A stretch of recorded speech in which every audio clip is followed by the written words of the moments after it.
হাসিনার ফাঁসি হয়েছে মোদি সাহ, তাকে বাংলাদেশের হাতে তুলে দিন। চুপ করে থাকবেন না মোদি সাহ, কথা বলুন। ভারতের পার্লামেন্টে এভাবে বিরোধীদের তোপের মুখে পড়েন নরেন্দ্র মোদি।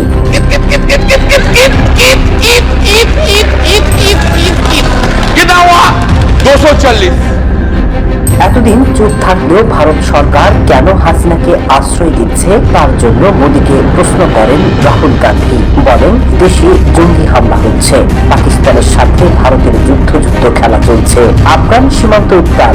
তখন একজন ফাঁসির আসামিকে ভারতে রেখে কেন বাংলাদেশের সাথে কূটনৈতিক সম্পর্ক খারাপ করছেন বলেও মোদিকে তোপ দাগেন রাহুল গান্ধী।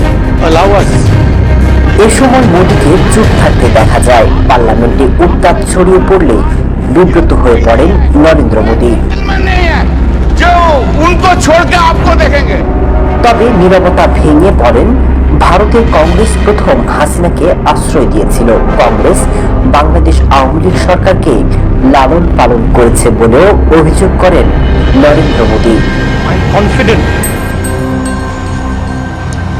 और आपका 5 वर्ष का अनुभव और आपके साथ हम लोगों का 5 साल का अनुभव, हम सबका विश्वास है कि आप आने वाले 5 साल हम सबका मार्गदर्शन भी करेंगे।